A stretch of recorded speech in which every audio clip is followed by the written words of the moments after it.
associate broker with Next Home Champions and a specialist in downsizing and a creator of this series.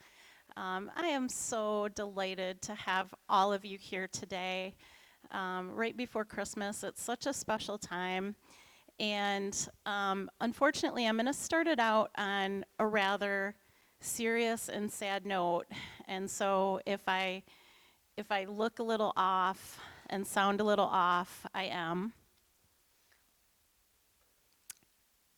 So several Forest Hills Eastern students were involved in an accident last night, and we lost a delightful senior, Tessa Stanley, who is a close friend of our youngest son. And so it's been just a really, really challenging night. And yet, as much as I'd love to be curled up on my couch today, I felt that there was no better place for me to be than to talk to all of you about the idea of finding purpose and joy in your lives, despite some of the most challenging moments that we have, because I know that many of you, if not all of you in this audience, have had equally tragic events and sad things that you've been through. And at the end of the day, we all need to find the things that will bring us joy and bring us reasons to continue each day getting up.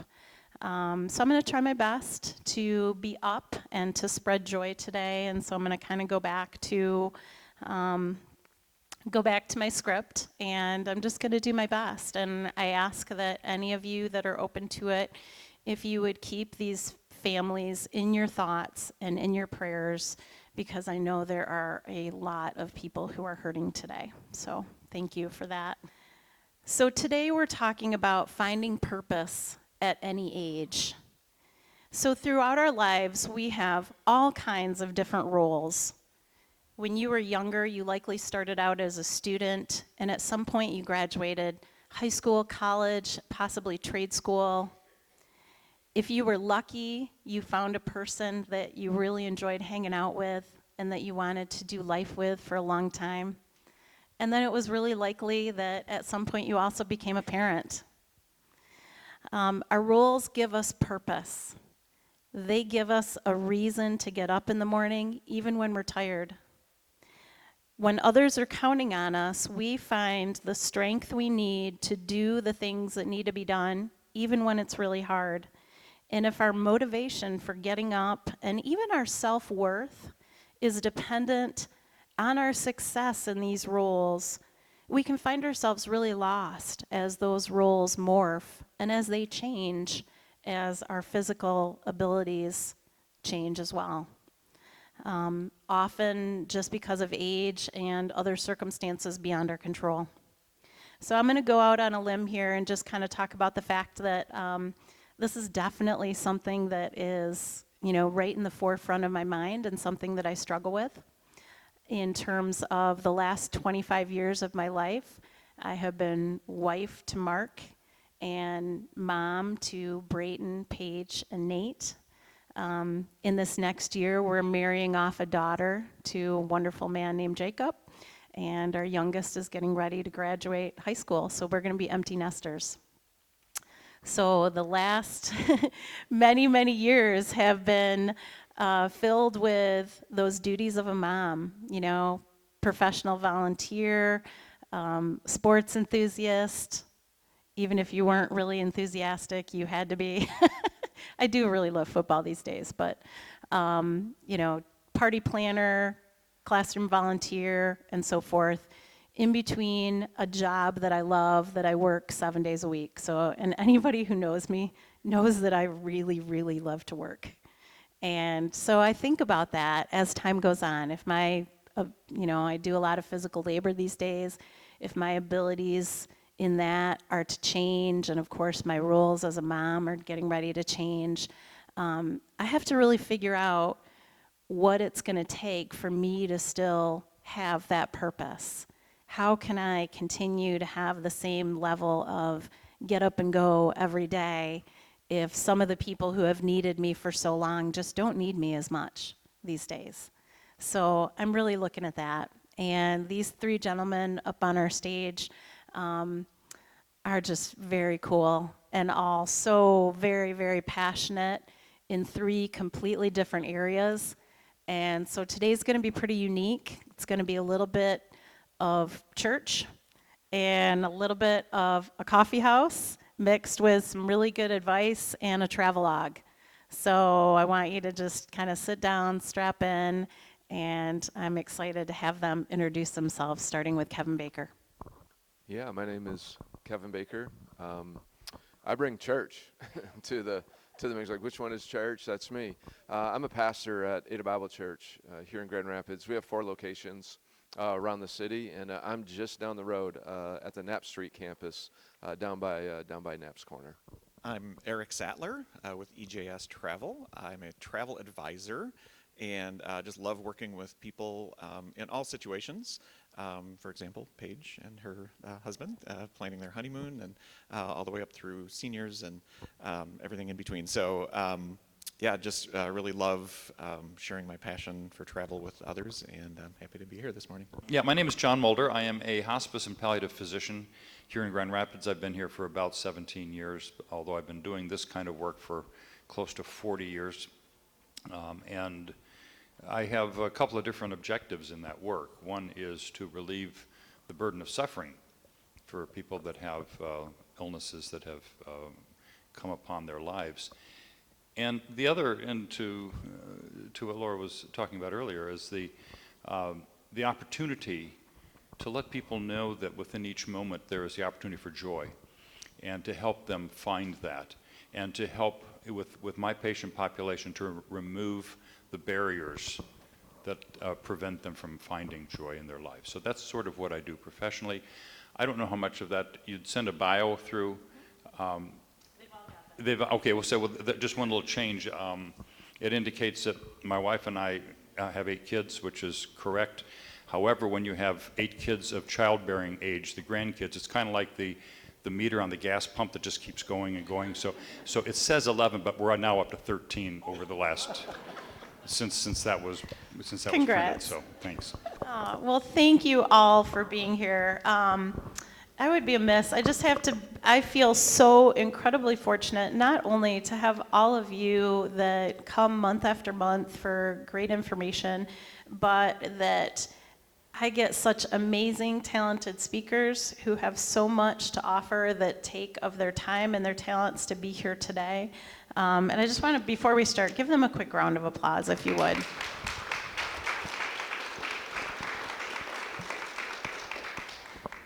Then in addition to that, all of my sponsors that are located around the room, Meyer Gardens is such a beautiful place, and obviously you know that to put on something like this, it takes a lot of both organization and my helpers out front, and it takes a fair amount of funds, and the educational partners around the room are just absolutely a godsend to me and make such a difference in allowing me to be able to serve you. So just please stop by and say thank you to them, and we're going to start another round of the educational partner bingo, sponsor bingo, as in January, but just today, stop by and say hi. So, all right, so we're going to start off with Kevin.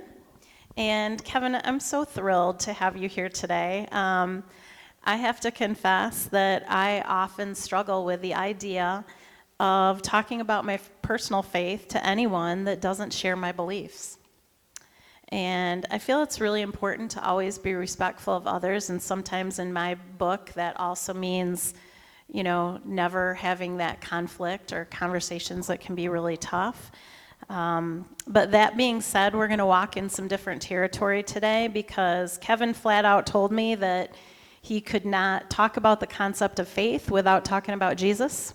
So it's pretty hard to argue with that, and so here we go. So Kevin, faith in God resides as the center of your life, the core that everything else revolves around. And while this series is not specifically faith-based, I know that I personally cannot imagine surviving certain things in my life without my faith in God. And can you tell us how you originally came to your faith and just what that has meant to you in your life. Yeah. And that's true. I did tell Laura, like, you're going to ask me to talk about faith. I can't do that and not talk about Jesus. And I do want to be respectful of everyone in the room. I know not everyone shares the same beliefs necessarily. And I always love to, when you're talking about talking to people about faith, one of my favorite things as I talk about my faith with people is I love to listen to people and hear what they believe. This isn't just a one-way, but this is a little bit different for me because this feels like a very one-way conversation. My preference is just to sit down with people and like, what do you believe? What do you think? Can I share with you what I believe?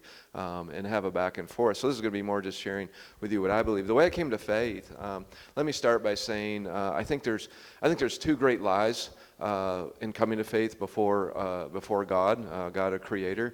I think one lie is that I'm okay with God because I'm a pretty good person and I do a lot of good things. I know I've got some bad things, but I think the good outweighs the bad, and because of my good outweighs the bad, I think God and I are okay. I think that's a big lie, because if that's true, my question always then is, why did Jesus have to die? Like, if we could be good enough, what would be the purpose of Jesus coming into our world and dying for our sins if it relied on our ability to be good enough? I think the other great lie in coming to faith and a relationship with God is that my sins and my mistakes are so bad that God would never have anything to do with me. And that being the case, if that were true, then really essentially you're saying the death of Christ on the cross wasn't enough to pay for your sins. I would say I fell into the latter category growing up. I grew up in a great family, 2 amazing parents, 3 amazing siblings, and I would say that even if my mom and sister weren't in the room, because they're here, but really had a great upbringing. But church wasn't really necessarily a central part of our life. And I don't know why, growing up, I just always knew I was broken. Not like emotionally, physically, but just, I just knew that I had a propensity to be selfish and look out for myself, and just knew that there was a God. I believed in a God because when you look in creation, I believe creation speaks to a creator. I believe art always points to an artist. And so I knew there was a God out there. I just didn't know much about him, and I just figured he would never want anything to do with me, just because of my selfishness and the way that I was. And when I was in high school, you kind of start to find yourself and looking for purpose, right? And my journey through high school was really mostly sports and then chasing girls. I really looked to the girl for my own validation. I would see a girl, thought she was pretty, I'll see if I can get her to go on a date with me, and then she would, and somehow that validated me.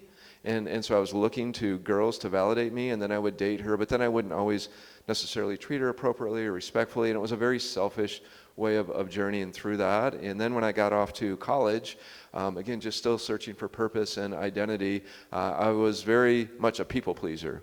I would be whatever you wanted me to be. You want to go to that party? Sure. You wanted this? Sure. That was exhausting.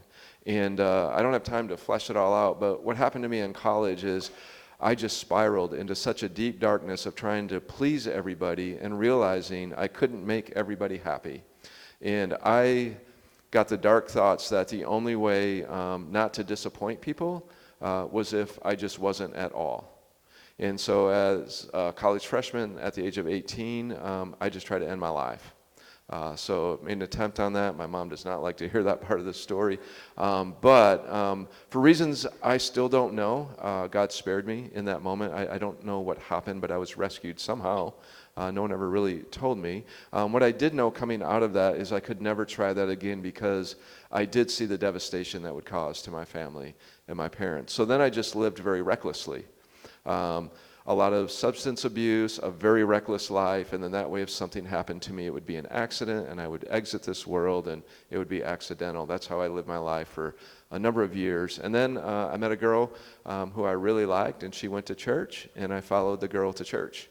And that is when I really began to hear about Jesus and hear that you could actually have a relationship with God through Jesus. And it was in Jesus that I first heard that all of my sins, all this terrible stuff I had done, everything that was wrong with me, everything that was broken inside of me, that Jesus' death on the cross paid for my sins, that he wanted to heal my brokenness, and he wanted to forgive me for all I had done. And when I began to realize that was true, put my faith in him and began following him, that's when my life really turned around.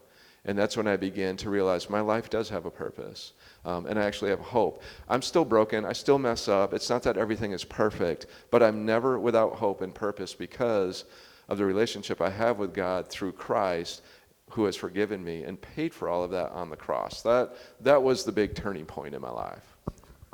How's that for question one? Wow. All right, so you walk through extremely challenging situations with people on a regular basis. And how have you seen the difference that faith makes for those people who are traveling through a tragedy? Yeah, I mean, you mentioned up top, I mean, we've got a grieving family in our community right now, and we have grieving students and grieving staff over at Forest Hills Eastern. Often I think a very human way of looking at life and getting through difficulty is just pull yourself up by your bootstraps, and you often hear the phrase, the power of positive thinking. There's a lot of power in positive thinking. There's a problem with the power of positive thinking. The problem with the power of positive thinking is it relies all on you and your ability. The power of positive thinking is not going to meet this family in their need right now. The power of positive thinking is not going to carry these students through their day at Forest Hills. It's not enough. It's just not enough to meet them in that grief. I don't believe in the power of positive thinking. I believe in the power of a risen Savior. Jesus didn't try to trick anybody. He was straight up honest. He said, in this world, you will have trouble. It's interesting to me when trouble hits and people are surprised. It's like, it's a broken world. Like, we're going to hit trouble. But the promise of Jesus wasn't that you wouldn't have trouble. The promise was, I'll be with you in that trouble. And I've just seen that having a faith in Christ, a God who says, I'm working all things for the good of those who love me. You're like, even this, even the loss of a 17-year-old, God, how is that good? I don't understand that. But God is working all things for the good of those who love him. He is present in that, and he will be present in that. And he can bring a hope that we just cannot bring for ourselves. A real quick example of this, I officiated a funeral yesterday, and a father, a husband who died way too soon of cancer. And you look at that and go, God, what is up with that? Why are you taking him way too soon? But during his journey, surrounding that family in prayers and leading them and talking about Jesus, we saw God restore relationships in that family. His relationships with his sons got repaired. His relationship with his brother got repaired through that journey. That wasn't the power of positive thinking. That's just the power of God working in the hearts of people who are open to that. And so I just believe when you have a Savior who conquered death and was resurrected and has overcome all things of this world, you're never without hope. And so that's where I see faith just really making a difference. I would agree with that 100%. So you also, let's talk about those who have actually lost faith to a disillusionment with either people who have failed them, especially people who claim to be Christians, or even through a personal tragedy that causes them to question exactly what you were talking about. Why on earth would a loving God allow something painful to happen? Yeah, I think the challenge with faith with people used to be, does God exist? I don't think that's the biggest question on the table anymore. I think the bigger question on the table is not whether or not God exists, it's whether or not God is good. And I hear this from people quite often, how can a loving God allow such things to happen? Why does a 17-year-old, why does she leave this world so soon? There's a lot of things I don't necessarily have answers for. But what I do in questioning the goodness of God, I will always point to the cross and to a God who would lay down his life for you. No one else is doing that. A God who would give his one and only Son for you so that you could be restored and forgiven into a relationship with him. That's the evidence of God's goodness. And as far as just bad examples of Jesus followers, I hear this a lot too, like, oh, the church, it's full of hypocrites, I'm not going there. To me, that's the equivalent of going down to the hospital and going, oh, I went to the hospital, it was full of sick people. Like, what did you expect, when you got down there? The church is made up of people. We're all flawed and broken. And I recognize in this culture today, and it happens on both sides of the aisle, where people attach their faith to their politics, and then they go and act nothing like Jesus, and it's just like, I don't want anything to do with that.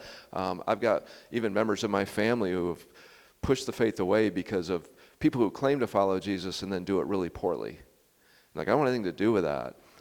My advice to that is not to write Jesus off because of bad examples of people who claim to follow him. Consider Jesus first. Like, just take a look at him. Spend half a day with, I'm a Jesus follower. You spend half a day with me, by noon you're going to go, see right there. I'm going to screw up, and you're going to, I don't want you to write Jesus off because of my failure to follow him perfectly. I would just say, look at Jesus. What did he say? Who did he hang out with? What did he say about himself? And is that true? And is he worth following? Look to him.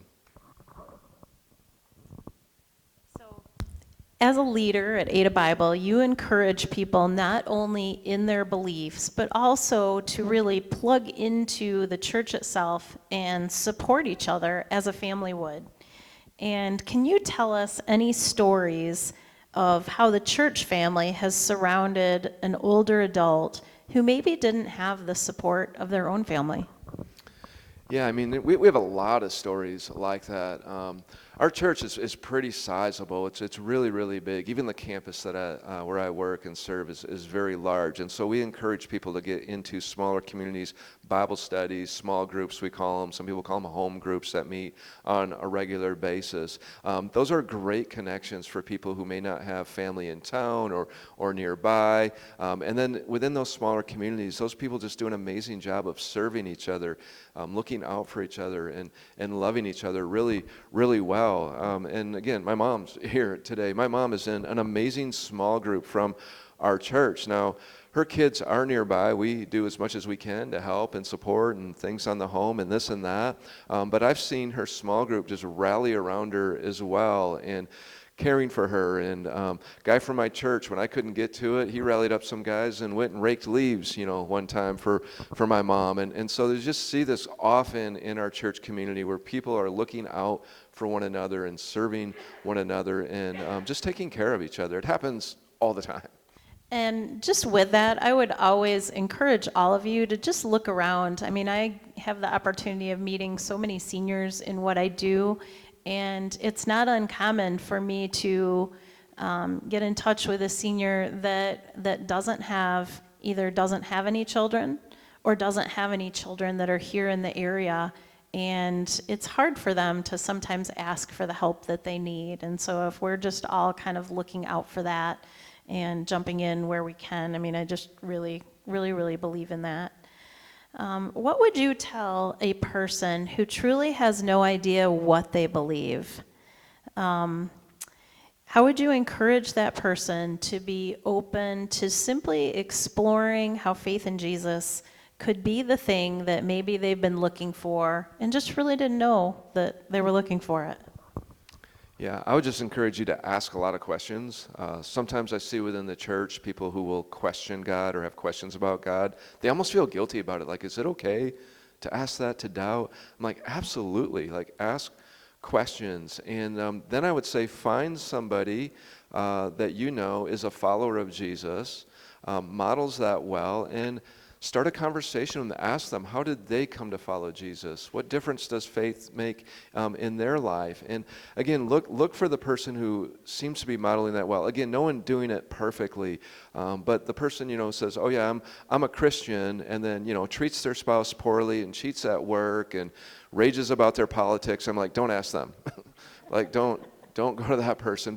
But the person you see that just seems to really care about others and treats their family well and really models what it looks like to be a follower of the Christ, I would say grab coffee with them and say, tell me about your faith. A person who just seems to, in spite of tragedy and difficulty, seems to have hope and purpose, like ask them, where does that come from?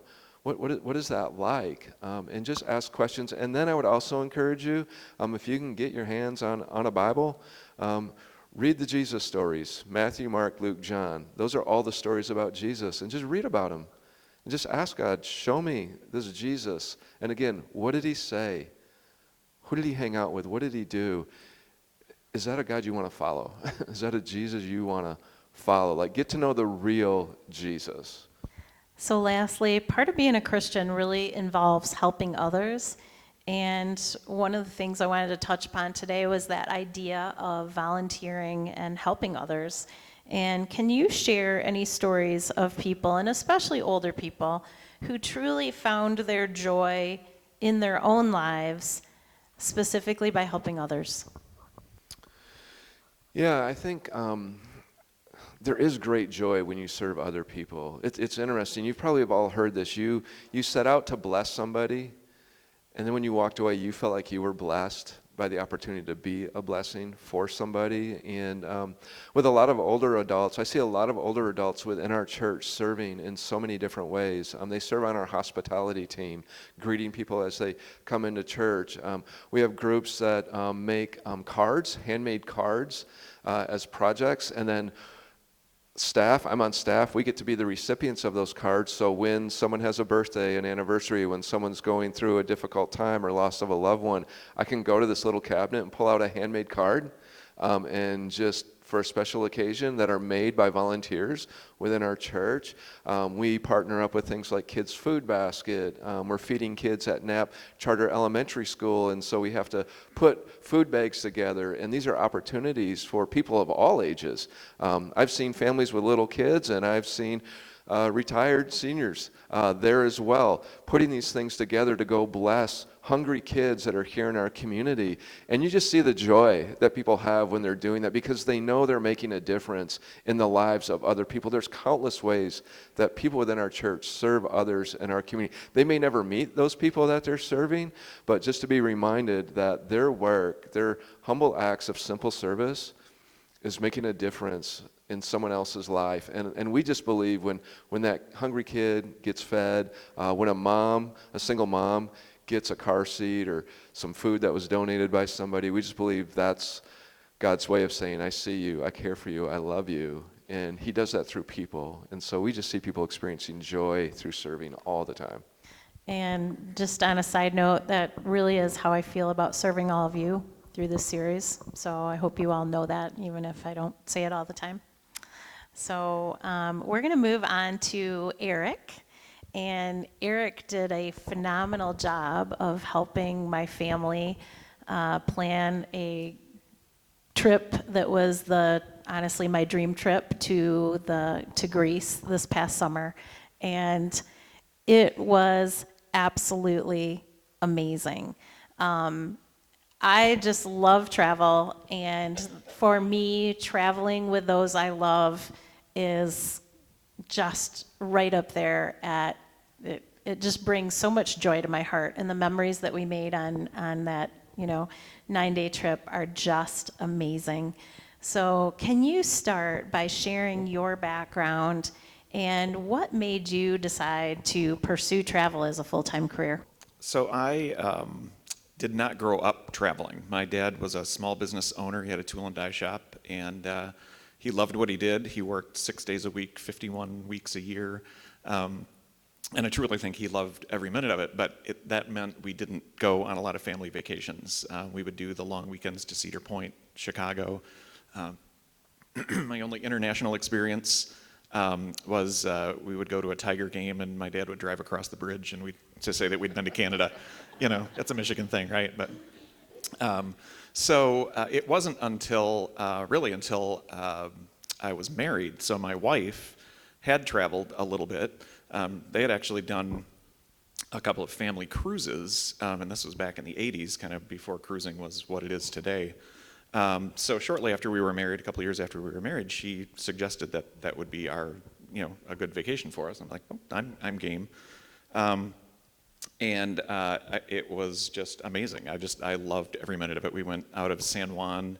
So here I am, a kid who's really never traveled, flying to San Juan, getting on a cruise ship, going to the Southern Caribbean, seeing all these amazingly beautiful islands, and it just, that's when the travel bug bit me. So, and really since then, it's just been a growing passion.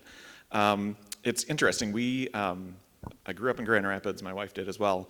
Our jobs took us to Atlanta for about 8 years. Our kids were born down there.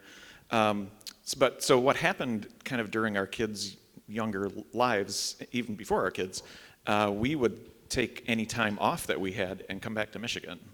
And we kind of realized at one point, like, wait a minute, we're not really going anywhere. We visit family, which was important and always good, and enjoy those times. But it wasn't until we moved back to Michigan.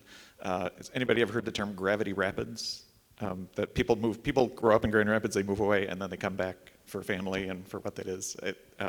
I've heard a lot of people say that. Anyway, that was us. So we came back, and we finally kind of realized, hey, now we can go someplace fun for a vacation. We can leave, and take our kids with us most of the time. But anyway, so we were able to cruise. But then life actually kind of got in the way, and we were busy. I was traveling a lot for business, but not for pleasure or edification. So anyway, finally have gotten to a point now in our lives when we are able a little bit more. And I had a career change a few years ago, and just said, why am I doing something that I don't necessarily love, that I'm not necessarily passionate about? Why don't I take this opportunity to start doing something I am passionate about, share that passion with others? And I had known a coworker from Atlanta who had become a travel agent, and followed them on Facebook, and like you always want to be that other person, right? But just talked to them, and kind of one thing led to another, and decided to get into the business. And I tell people this is the most fun job I've ever had. I mean, everything I've done before, it was something people had to buy, right? They didn't really like writing the check, but they did because they had to. This is something that people want to do. It's a completely different, sale process. You don't really have to sell. I'm just helping people do what they want to do, which just it feeds my passion, but also just helps me be excited about going to work every day. So Yeah, in all honesty, part of the reason I do love to work, but is the idea of I work so that I can pay for travel or help pay for travel. My husband really pays for most of the travel, but I do help a little bit. So much of travel revolves around this idea of not just seeing other places, but more specifically how people in other areas of the world live. And can you tell us how seeing the things that others value around the world has influenced your own values here? So to kind of frame this, I want to kind of draw a distinction between vacation and travel. And I think there's a role for each of those. But I tend to think of vacation as being a time for you to recharge your batteries. So you worked hard, you're gone through something stressful, whatever, and you're kind of in the negative zone. And a vacation is important, I think, to kind of bring you back to neutral, right? To get you back to zero. Travel, on the other hand, and they're obviously synonymous, but just kind of differentiate, travel, I think, is kind of to move that needle into the positive side. And that's the way I like to think about it, is it's a growth activity. It's something that feeds your soul, it educates you, it makes you a more well-rounded person, a better person, I think, in a lot of ways. So that's how I kind of look at, and again, I'm happy to, I think both are important. I'm not saying you shouldn't do that. It's not selfish to go on vacation. Sometimes you just need that, and that's good too. But the other part of it is what I'm really even more passionate about, is just learning other cultures. So this may be a shock to some people, but the rest of the world is not like West Michigan. We live in a bubble here. So I just think it's so important to get out.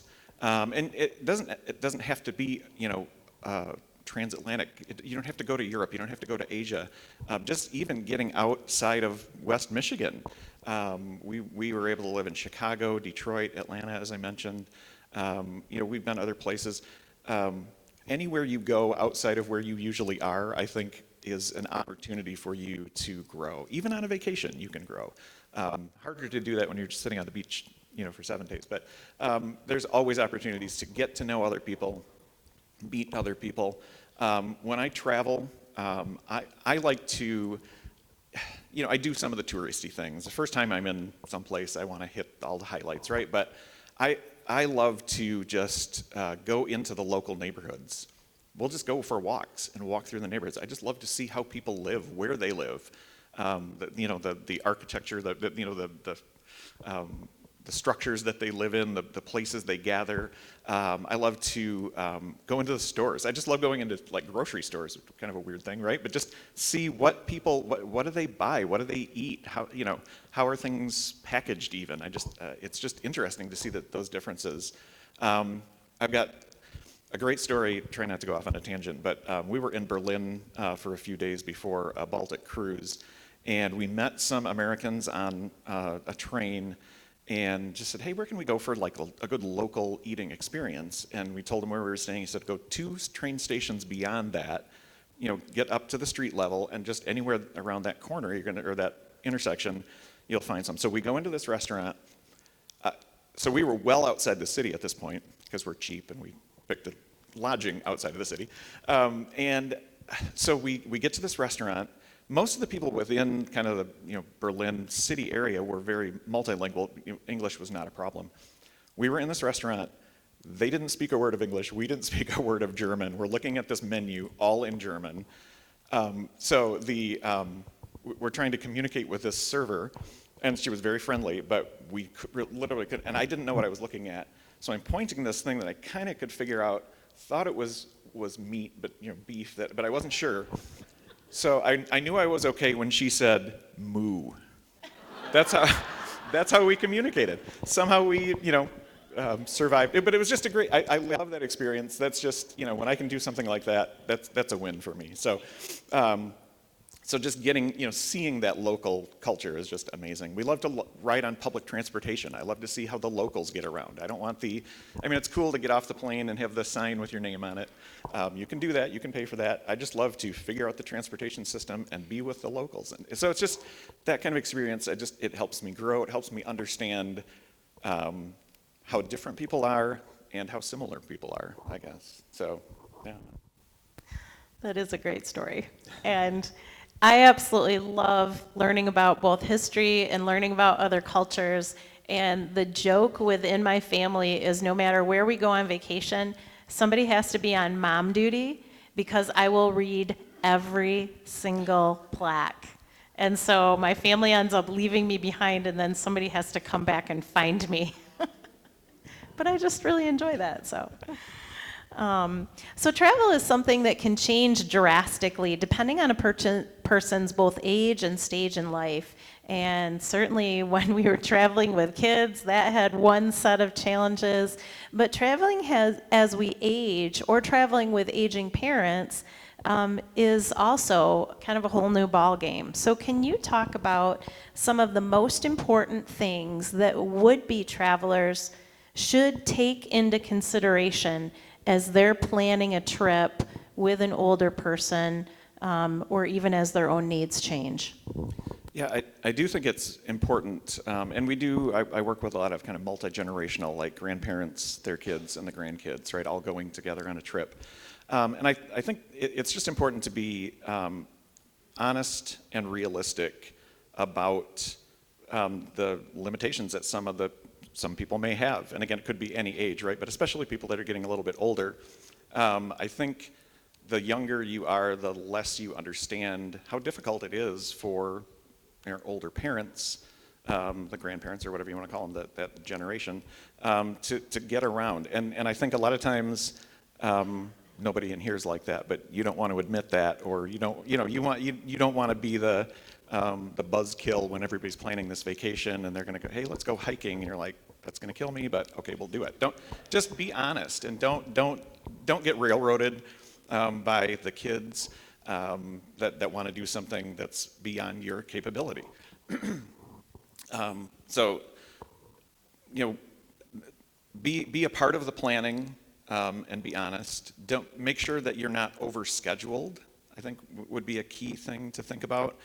Don't try and fill every minute. Make sure that you're putting rest breaks within the day and within the week, so that if there is a busier day, don't do 3 straight days of really busy physical activity, that kind of thing. And don't think you have to do everything together. And we can help work on an itinerary that allows for that. But maybe the kids want to do the mountain climbing or the hike or whatever it might be, or the kayaks to the waterfall or whatever it might be. If that's not your thing, that's okay. You don't have to do everything together. One of the nice things about travel in a group is people can go off their own different ways and come back together and share those experiences over dinner or whatever, and just enjoy it through them. And if part of the group wants to do something a little calmer and less active, that's totally fine. So again, it's just kind of about being realistic. There's just some other practical things to think about. Where are you traveling? So what about your destination do you need to be aware of? Europe is, cities in Europe are hundreds of thousands of years old. They didn't have ADA back then, right? They don't have escalators, elevators, ramps everywhere. There's a lot of steep climbs. There's narrow passageways, cobblestone streets that might not be, something that everybody can navigate. So just kind of think about that. Think about how you're going to get around, getting in and out of vehicles, that kind of thing. That is there boat transportation? What is the dock like? There's things that obviously younger people can do a lot easier than people my age and up. I'm getting to that point myself. So just think about your accommodations. Do you need accessible accommodations? One just kind of thing to think about there is there are limited numbers of accessible rooms in any hotel or cruise ship. So the message there would be to book early, because there might be a dozen handicap rooms on a 3,000 passenger ship. Those are gone the first week or two that that it's for sale. So plan ahead. Make sure that if you need special accommodations, make sure you're planning well in advance for those things. I could go on and on. There's just so many things, and I guess I would say, plug myself a little bit here. That's a good reason to work with a travel advisor. We can help you think through some of those things. Make sure you've got the packing list for your medication and your batteries for your hearing aids, and just things that you might not think about to do to just be better prepared for traveling when you've got other situations, other conditions to be concerned about. I'm going to add a couple plugs. I no longer ever check a bag. Mark and I spent 9 days in Hawaii with no clothes. So, fortunately, we were traveling with friends that were our size. So we went out and bought the essentials, and every day walked into the room and said, "What can I wear today?" So, just an extra for if you wondered. So unfortunately, travel can kind of be expensive. And what suggestions can you give for those who would really like to travel, but they feel like their budget would not allow them to do it? So again, I've got a long list, and would be happy to talk to anybody in more detail about this. But a couple of things just to hit the highlights. So start with your budget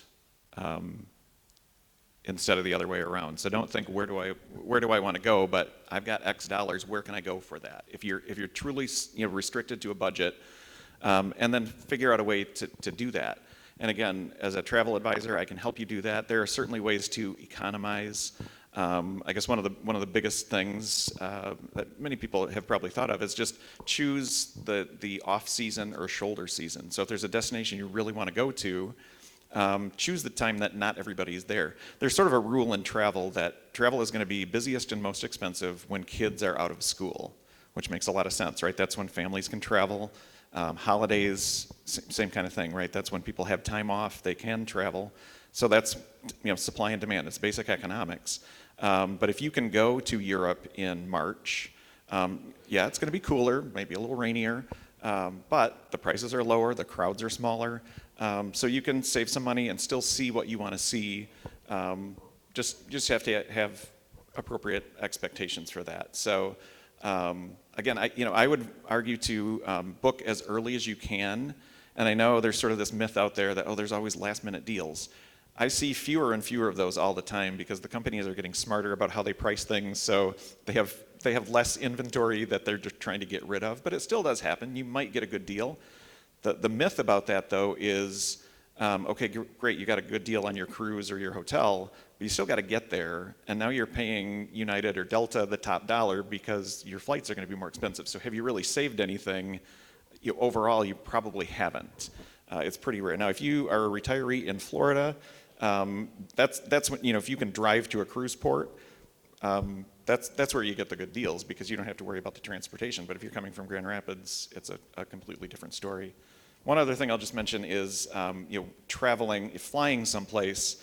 I usually, if people are willing to do this, I usually look both at Grand Rapids and Chicago or Detroit for flights because you can save, internationally, especially Chicago, you can save significant money if you're willing to go to Chicago and fly out of there. It is kind of a hassle. You're maybe going to have a hotel night. You've got to do the math, but you can save some money just by driving one way or the other. So just a few thoughts on that. Yep. There are ways to do it. And once again, another great reason to use a travel advisor. So let's talk about traveling as a single person. So for those in our audience who have either always traveled with their spouse, and maybe that spouse is no longer with us, or maybe desired to travel, but for whatever reason their spouse was unwilling or unable, and now they do have the freedom to do it, but that's a scary thought. So what are some safe opportunities for people to connect with other solo travelers wanting companionship? So there are solo travelers in every age bracket. So that the cruise industry has taken notice of this. Historically, and if you've ever tried to travel as a single, you know that there's an upcharge. I mean, they basically price everything based on two people. So, and it's a business decision, and you can't fault them for wanting to make money. If we owned stock in that company, we'd want them to make money. But it is kind of a pain when you're a solo traveler. So it's more and more suppliers are recognizing that and making accommodations for that, so that's a good thing. And I see more and more promotions. Maybe it's not their standard deal, but for a certain time, they'll offer solo travel for a single, with no single supplement, which is what they call it in the industry when they upcharge you for the space they're selling, basically, right? So cruising is coming around. Norwegian Cruise Line is one that actually is doing quite a good job. They've got a whole section of the ship with special cabins just for one person, and they actually have a lounge area on their ships only for solo travelers.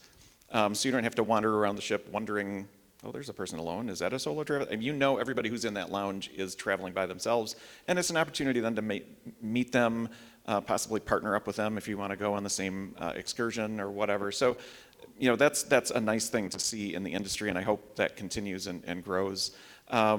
Resorts and tours, you end up paying a little bit more, but they tend to be a little bit less than like a cruise. You are almost paying double, except for a small amount of taxes. But again, they're coming around, which is great. So the question is, how do you do that safely?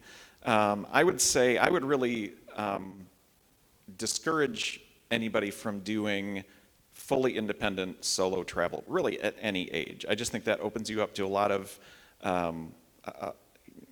I don't want to say danger. That sounds too severe. But just, who's got your back? Who would know if you didn't show up? That scares me. If my son said he was going to go do that, his wife wouldn't let him anyway. But I wouldn't even want a young male to do that. So let alone anyway. So what I would say is I think it's safer when you are either on a cruise or on an organized tour, because at least somebody's kind of paying attention to where you are, right? If you get off the ship and don't come back, somebody knows that, right? Somebody's watching out. If you're on a tour and your bus seat isn't filled, somebody's going to be checking up on you. So I think just being a part of a more organized tour, it brings some safety in and of itself. The other thing that you can do is join. There are travel groups that meet, and it's sometimes just for social reasons, but people that get together, talk about travel, and plan travel together. I think that's a great way. I don't know, is anybody a part of a group like that, just by show of hands? So yeah, a few. So that's great. I think there's probably more opportunity for that kind of thing.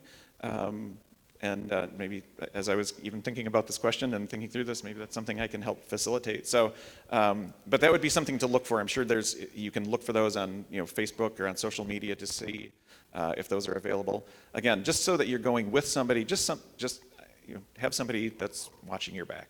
If you could recommend one place in the world that you wish everyone in this room could see and experience, what would that be?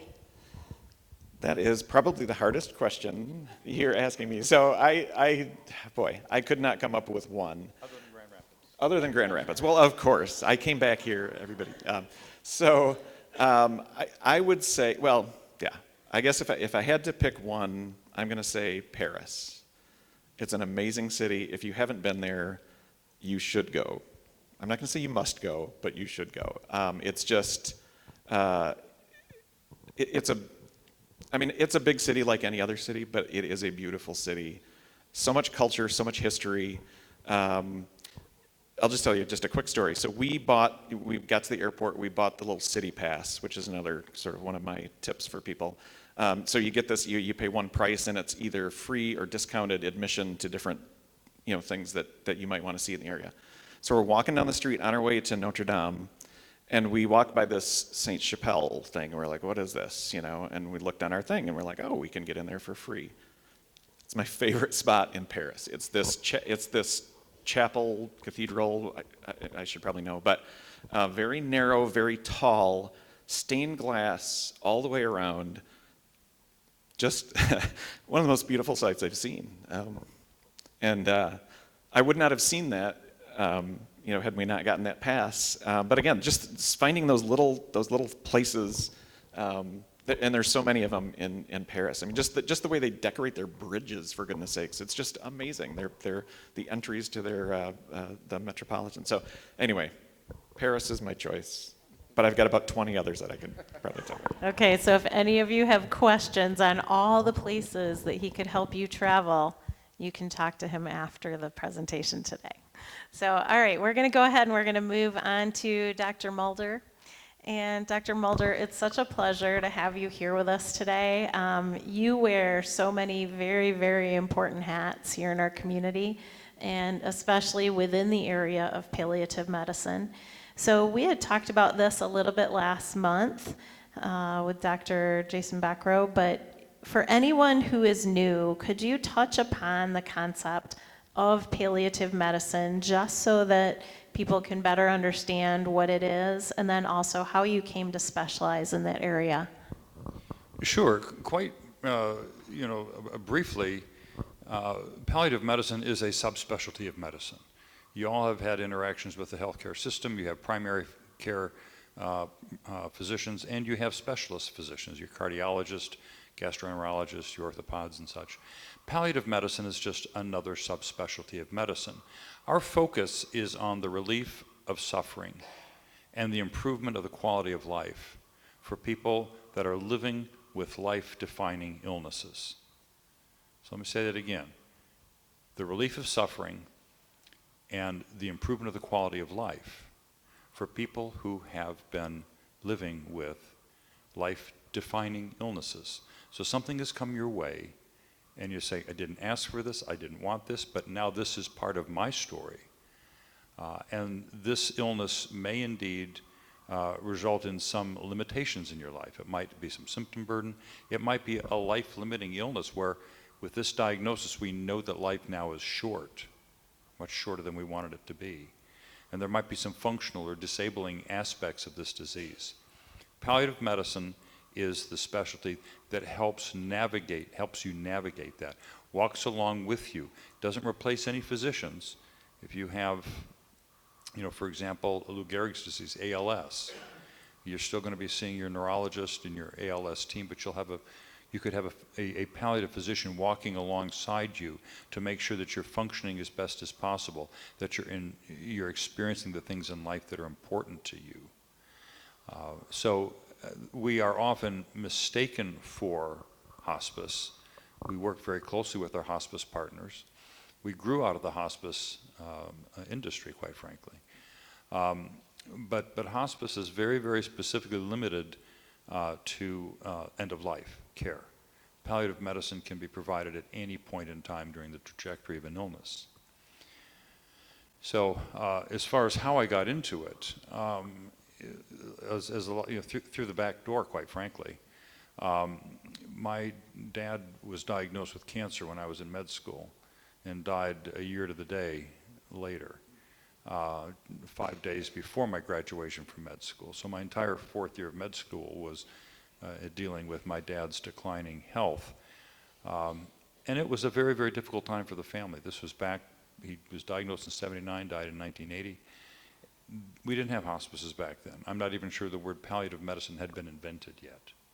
All I knew is that this was a very, very difficult time. He suffered, we suffered as a family.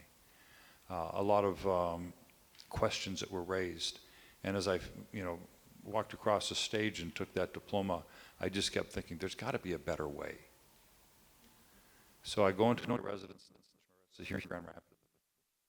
In 1983, went to practice in Muskegon. And about a year or two into practice, I was asked to serve on the board of directors of a new hospice that was forming there, what is now Harbor Hospice. And I had some bandwidth, so I joined on. I said, I'll be happy to do that. And that's when I first began learning about hospice, and I became very connected with the model of care and the philosophy of care, providing a dignified death to those that are suffering with things that we can't fix. So they ultimately asked me to serve as their medical director, and that was my first, so I was doing part-time hospice work alongside my full-time family medicine practice. I would go to conferences and would connect with people that did what I did on the hospice side. And we sort of figured that there was an opportunity to establish ourselves as a unique specialty. So we began those efforts in the late 80s and the early 90s. And by 1997 had formed the American Board of Hospice and Palliative Medicine, in which physicians could be board certified in hospice and palliative medicine. And in 2000, I went into it full time. I went down to Nashville, Tennessee, and worked down there, taught at Vanderbilt University, and started some programs down there in Nashville for about 6 years until Gravity Rapids pulled me back. And was recruited by Holland Home, who some of you may be familiar with here in town, to help them with their hospice development. But we also then developed palliative care programs. I worked with systems here and helped develop a program at Spectrum and at Metro, and I realized that all the hospital systems have changed their name. I'm sorry, but I still kind of stick with the originals. I'm still Butterworth. I haven't really gotten used to Spectrum yet, let alone Corwell. And I trained at St. Mary's. I'm sorry, then was Mercy, and now it's Trinity. And anyway, but I started the programs at what is now Corwell and what is now University of Michigan Health West, started a training program for physicians who want to specialize in this, and we run that out of Trinity Health. So it's been a really wonderful trajectory in terms of just doing that, but it really probably was my experience with my dad, recognizing this is so wrong, and there's got to be a better way. I love that idea of recognizing the need and figuring out how to meet that need and then how that can evolve over time. A lot like GR Savvy Seniors, I would say. So statistics show us that the demographics of the whole world are changing. And with so many people living longer, it's not uncommon to see multi-generations that are needing some assistance in life. And how have you experienced this in the medical industry, and what do you see as the ramifications of this as time goes on?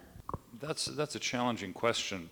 The first time that I really remember a really tangible evidence of this was when I was at our hospice facility, and there was a gentleman who was dying. He was very close to the end of his life, and his parents were at the side of his bed, as you would expect parents grieving that they're about to lose their child. That's not the way the world is supposed to be, right? But it happens all the time. the things that was unique about this is that the gentleman in the bed was 77 years old, and his parents were 99 and 100. Okay? And yet there they were, experiencing exactly the same emotions that a 30-year-old parent losing their 6-year-old child would be experiencing. Now, at 99 and 100, they had their issues as well. So we were, our team was helping to meet their needs as they were managing the grief of losing their son. I think that as technology changes, it becomes very, very complicated because there are more and more things that we can do to extend life. And that's a wonderful thing in many circumstances. It's not so wonderful in other circumstances. And so we see people in every generation, at every age, and it really seems that the younger the patient is, the more tragedy surrounds the fact that this is so unfair. And therefore, the medical care system steps up its interventions, and it may or may not help to deliver good quality care. It may or may not help to allow someone to live longer. I will tell you that at every age group, I see people who have been saddled with medical interventions that will do nothing to either preserve their life or to help make them better. Just one really quick example of that. I was asked to see a young man in the hospital. He was in the ICU.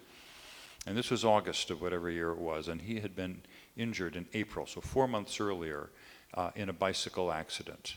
And he'd had massive, massive head trauma. They had removed a plate from the skull to allow the swelling. He never regained consciousness. He never came off the ventilator, but he had multiple complications. They would stabilize him. He would go to a long-term care facility. He would get an infection. He'd be back to the hospital.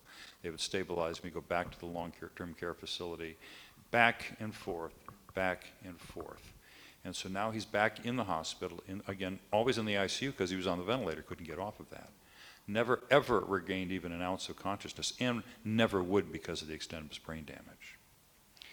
I remember sitting at the bedside with his mother and his sister and his brother. And this young man was in his 20s. And the brother and the sister both worked in healthcare. And the brother looked at me and said, "This is what the medical care system has done to him. He died 4 months ago. Why are we still doing all of this?"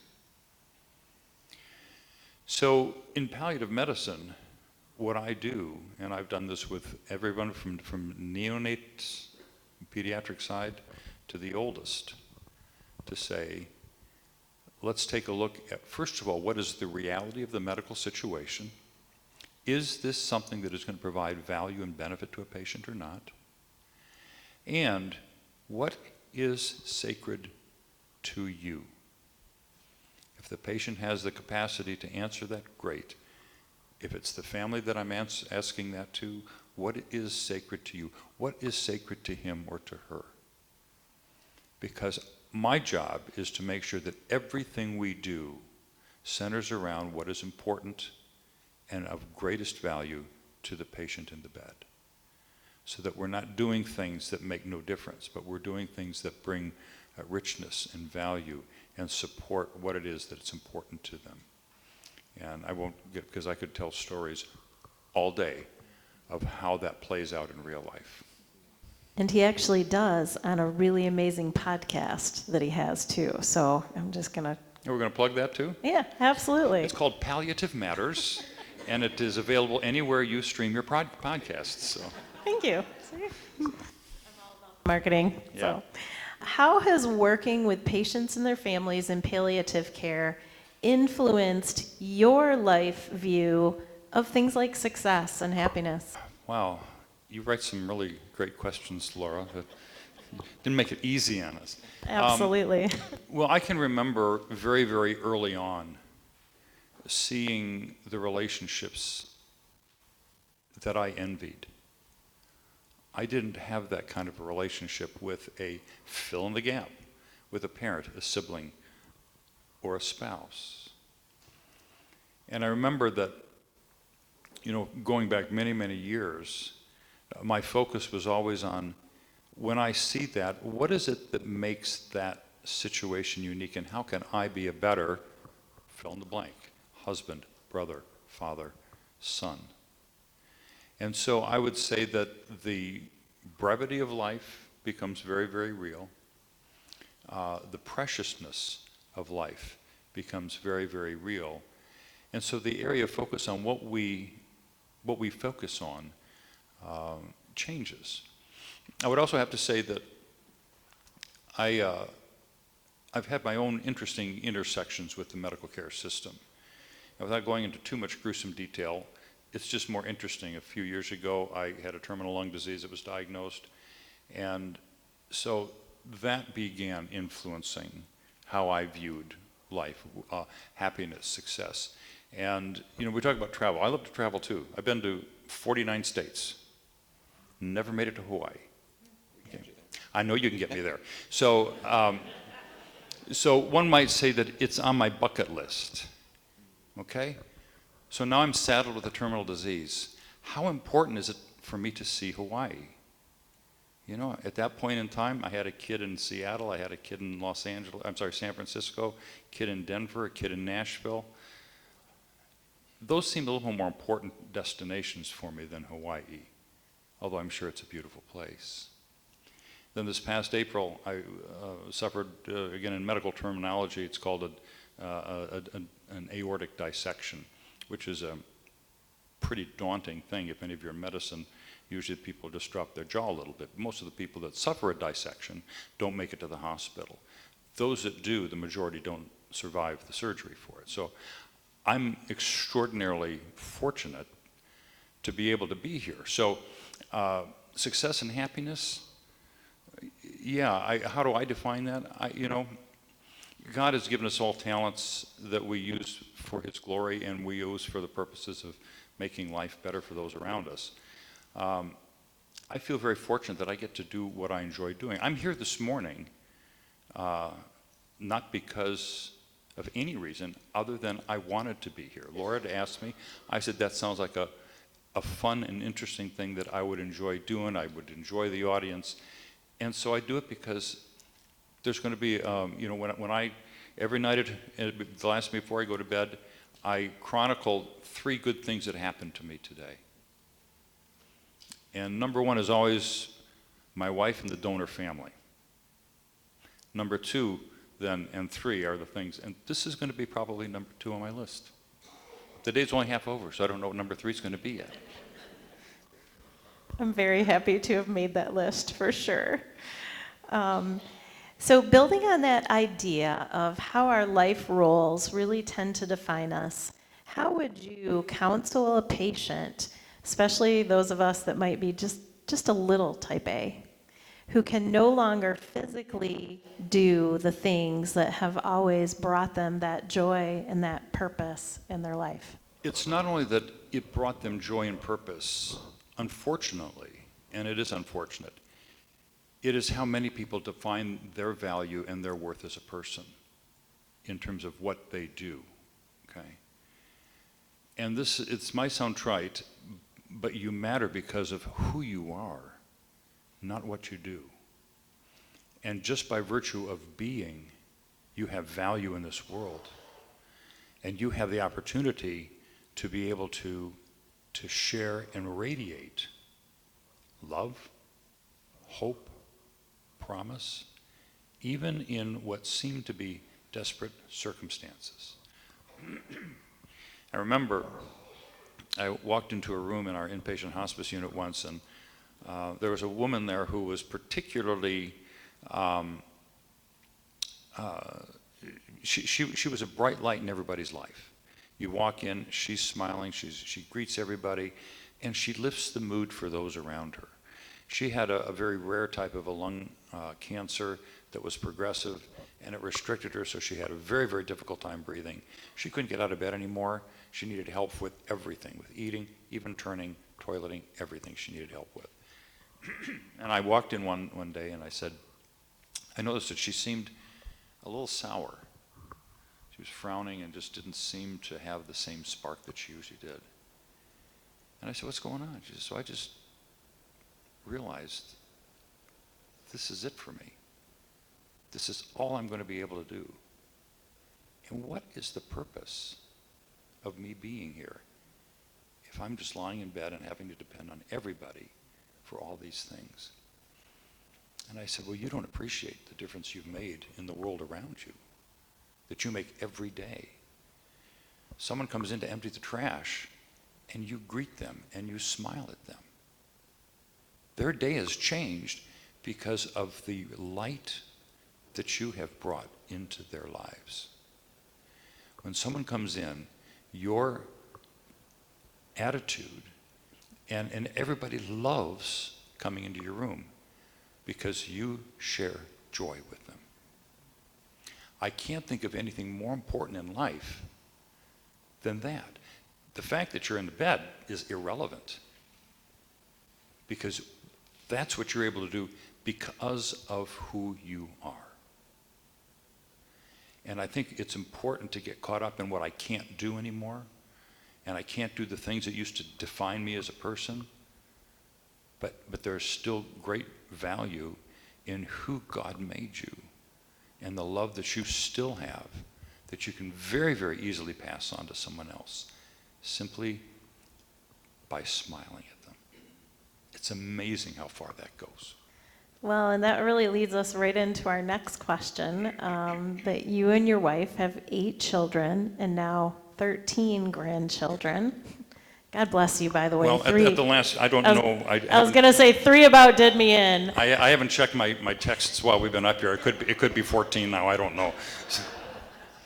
Well, how have your life roles as a husband, a father, a grandfather really compared to the satisfaction of all of your professional accomplishments? Well, I don't know that I can grade them. I mean, the stock answer that everyone would expect, well, of course, my roles as a father and a husband and a grandfather clearly are the most important roles that I play. That would be the sort of stock answer. And I would never, ever, ever diminish the joy that I find in those roles. But to know that someone is experiencing moments at the end of life where they're finding joy where they didn't find it before, where they are now at a sense of peace, that it's okay to die, that they are right with God, and that we've had a role in helping to navigate that process so they can understand their position, to see the relief on their face when their pain is gone. There's really quite nothing like that. And so I've been extraordinarily blessed to be able to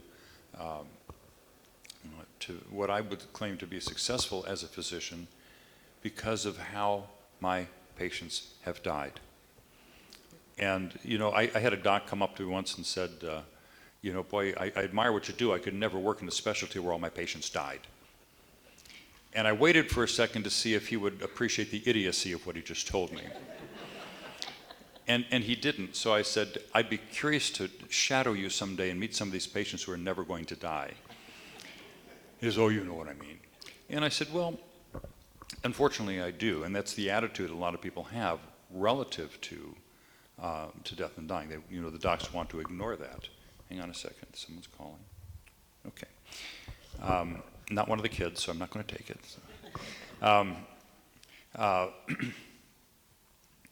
And the other thing is that, the last I checked, all of my patients are still living, okay?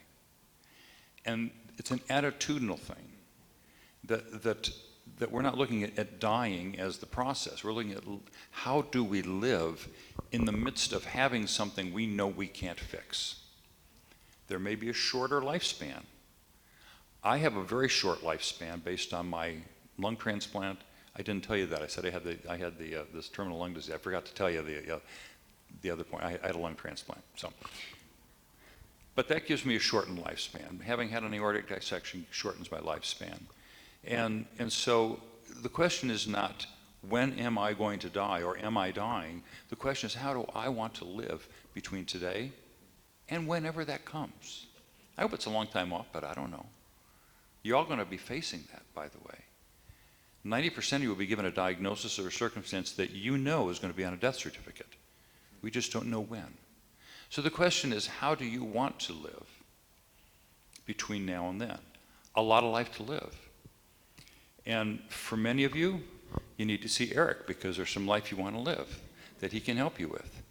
Yeah, definitely need to talk to Kevin because he's got some answers for you if you're still are curious about where you fit into God's plan for your life. So I'll stop there. Well, I feel like you pretty much covered my next question, so we're going to move into kind of a special... You want me to do that now? Yeah, I think so. So we've got kind of a special treat for you today. So I said this was going to be a little bit like a coffee house too. So our wonderful, amazing Dr. Mulder also performs. So he's going to sing a song for us. Yes, it's I have been writing and performing for 55 years or so. And I have found in recent years that it is a songwriting that really helps me communicate things that are in my heart that I want to get out. I don't play out much anymore. I used to do a lot. I still write and still record. But those songs pretty much exist on my hard drive. Because I don't know what to do with them, quite frankly. These kids talk about, I don't know, I put it out here, put it out there, I don't know what that means. So anyway, so this is a song that I just wrote within the last couple of weeks.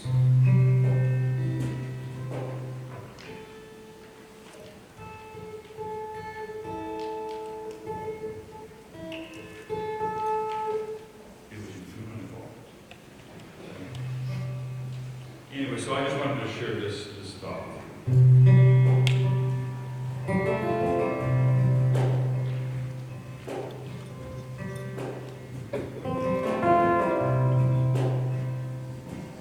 Sometimes things may go my way, other time peace fades away. I think I'm trying to do what's right, make the sun break through the dark.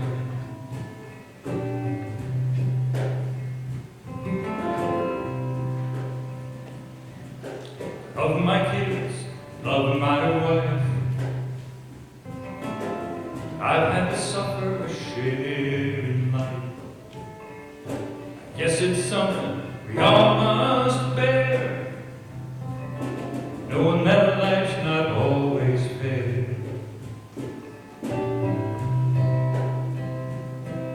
It's hard to let the past be past and not let bad memories last. With an eye on tomorrow, but living for today. More blessings than burdens, less sorrow than joy. More blessings than burdens, less sorrow than joy.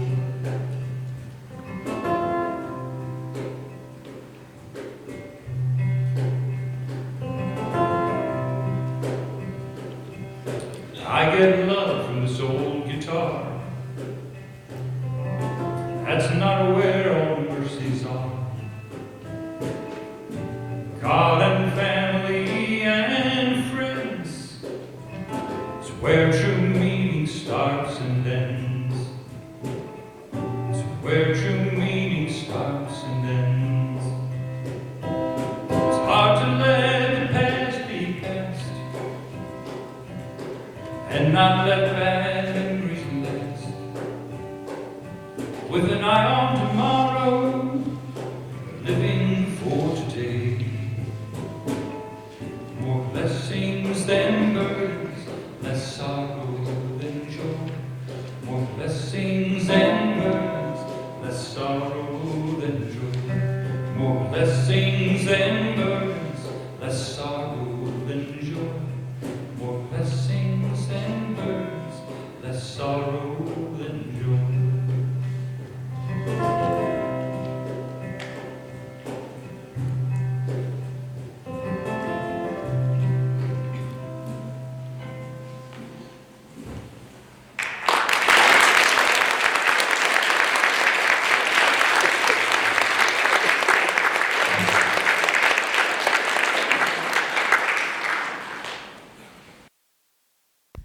Okay, well, that is really going to be it for today. We don't really have time for questions. I'm going to be doing the drawings in just a moment.